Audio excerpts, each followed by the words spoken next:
The Canucks are at it again, backing up they weren't done making moves just yet as they make another trade with huge implications, ones that'll be stressed even further with the recent concerning Quinn Hughes injury update. We're going to be breaking down all of that in this episode of Canucks Digest, but first make sure to hit that subscribe button and click the bell icon so you don't miss annual updates surrounding the Canucks as they can't seem to stop making trades. And with that, let's hop into the first topic of the day, which is Mark Friedman is gone. So we saw here from Patrik Allvin and the Vancouver Canucks that defenseman Mark Friedman was traded to the Nashville Predators in exchange for future considerations. We see this all the times where teams give up players for future considerations, and is normally to clear up cap space. And with that, when you look at Friedman's contract, I know $775,000. It's not that much money that they offloaded with that. However, it still contributes to the overall deadline cap space of $12.1 million, almost at 12.2, and there is room for that to either increase or decrease depending on who they sign to extensions or who else that they trade in these coming weeks, or in the coming month, I should say, until the trade deadline comes up in just a few weeks or in a month or so. So there's going to be a lot more moves that the Canucks are seemingly going to be making on the table. They're not going to try and leave any money on the table heading into the trade deadline. So they definitely want to make sure that they have all the right pieces that they want to get before that happens, and it just becomes an absolute trade frenzy and they're having to compete in a bidding war with other teams. And with doing that, they're making sure that that they have the space to do that. And Mark Friedman was definitely a result of that, because when you look at the defensive core, I was just talking with Mark before we started, and he was saying that I completely forgot that he was on the team. And when you look at the defensive core right now, with this resurgence, with the arrival, I should say, of both Marcus Pettersson and DPD Elias Pettersson as well, where those guys are finding their own spot as a permanent resident of this Canucks lineup. I know DPD, he's still a prospect in a sense, and it's going to be a little bit tough for him to remain a constant on this lineup. But even with that, you just got Victor Mancini, who we are really, really high on and thinks he could be very great on this team and a great fit after a little bit of time in Abbotsford.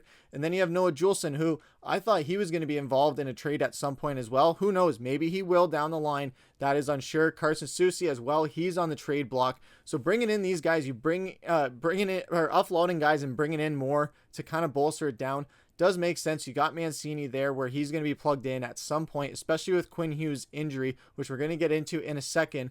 But just looking at it overall with Mark Friedman, I know this kind of came out of left field and maybe we wanted to get a little bit more out of it. But at the end of the day, we still cleared up a bit more cap space. I know it doesn't seem like a lot. It's under $1 million. So you're really thinking, how much is that really? But it still goes a long way in the long run, especially when the Canucks don't want to leave any money on the table heading into the trade deadline.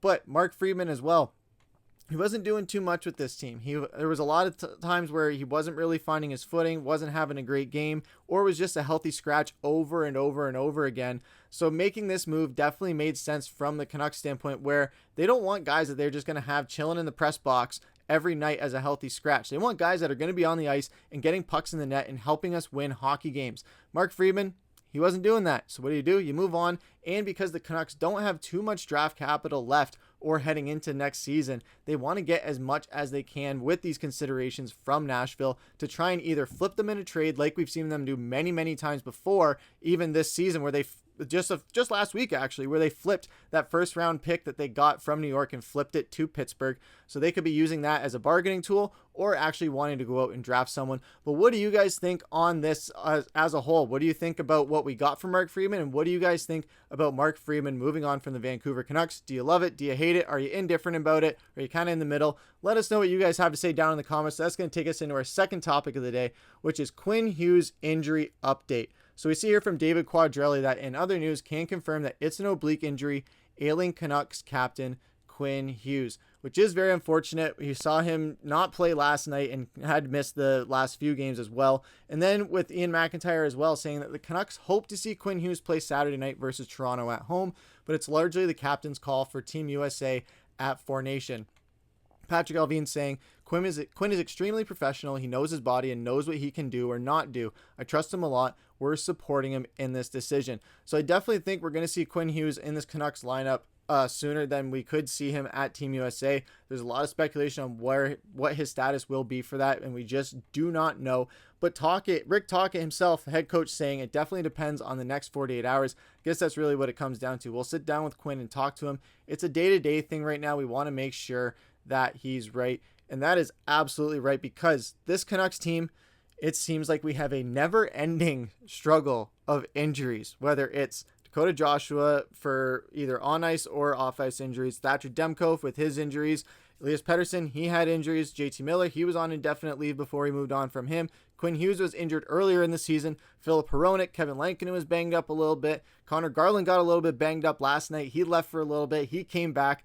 So the injury bug, it doesn't leave this Vancouver Canucks team. It's not like other teams where it comes, it visits for a little bit, affects a few guys, and then it leaves and goes to another team. No, we have a perpetual injury bug in Vancouver that's just feasting on us like candy, or like ants to junk food, or just anything.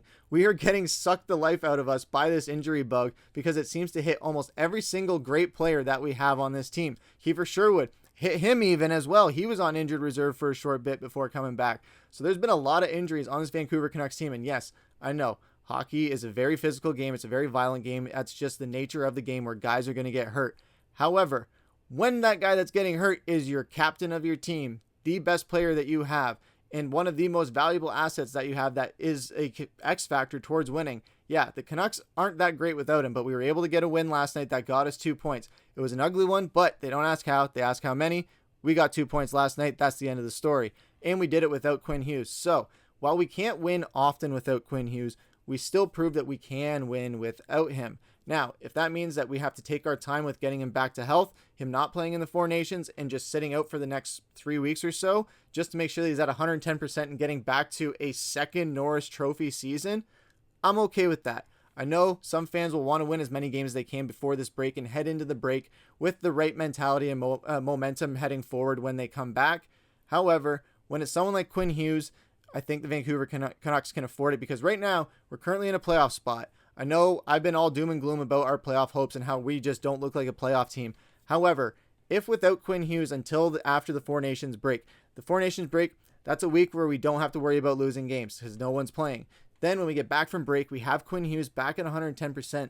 Then we can, if we're a few points out of a playoff spot, we've shown that if we can go on a 3-4 game heater, we can close the gap pretty quickly. So if we get Quinn Hughes back, we go on a heater like that, we're right back in it, and we can carry that momentum with him being at 110% rather than risking him be at less than anything but 100.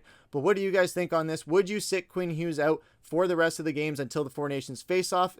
Obviously, that call is up to him whether he plays in it. But if you were the Canucks, do you sit him until the Four Nations face-off tournament starts and play him when the season resumes after that break? Let us know what you guys have to say down in the comments below. That's going to take us into our final topic of the day, which is comment of the day. And this was kind of a joking, funny one. But on the last video, Brody was in the comments saying fake stash, and I would just like to set the record straight. If you guys have been watching this show for any length, you would know that this facial hair, this is all real. This is as real as a donut. Been growing it out for probably almost 3 years, 2.5 years at this point. Had the beard for a while for the winter, but then had to shave it off. But yes, this stash, it is 100% real. It's as real as the mustache JT Miller is growing, and it's as real as hope. Well, I can't say it's as real as the Canucks playoffs hopes, because right now that's still 50-50.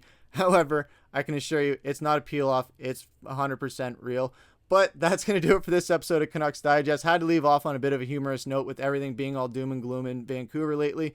But with that, I've been your host, Griffin. Take care.